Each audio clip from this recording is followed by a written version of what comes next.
एक बार की बात है, एक राजा जंगल में शिकार के लिए जाता है। राजा का घोड़ा शेर को समीप में देखकर इतना तेज दौड़ता है कि उसके सारे सैनिक इधर उधर हो जाते हैं। राजा अकेला ही जंगल में पहुंच जाता है। राजा जैसे ही तैसे अपनी जान बचाता है और वापस अपने राज्य की ओर जाने लगता है। तभी उसको जंगल में एक झोपड़ी दिखती है।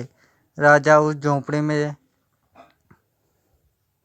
जाता है और रात रुकने की अनुमति मांगता है।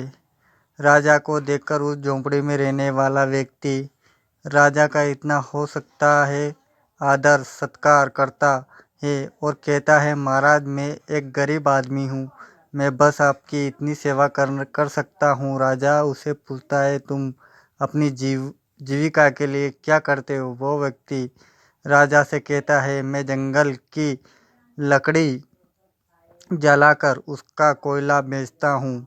राजा उसकी सेवा में खुश होते हैं और कहते हैं, मैं तुमको अपने आम का एक बगीचा देता हूँ। आप अब तुमको कोयला बेचने की कोई ज़रूरत नहीं है। दूसरे दिन जब राजा दरबार पहुँच जाते हैं तो उस व्यक्ति को एक आम का बड़ा बगीचा देते हैं और भूल जाते हैं। जब बहुत दिन हो जाते हैं तब राजा को अपने आम के बगीचे की याद आती है। उस बगीचे को अचानक देखने पहुंच जाते हैं।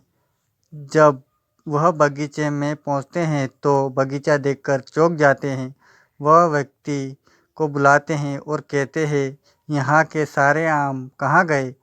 यहाँ पर बस इतने कम पेड़ क्यों बचे हैं? तुमने आम के पेड़ों का क्या किया? वह राजा से कहता है, महाराज मैंने आम के पेड़ जलाकर उनका कोयला शहर में बेच दिया। अब तो यहाँ पर थोड़े ही पेड़ बचे हैं।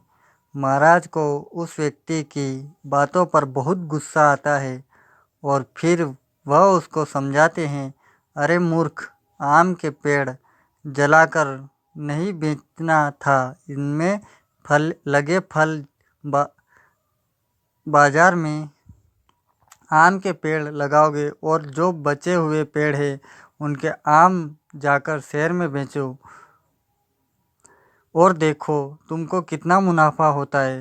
राजा की बात सुनकर व्यक्ति की हर बात और जब वह एक टोकरी में आम बेच आता है तब उसे पता लगता है कि आम बेचने में कितना मुनाफा होता है और उसे अपनी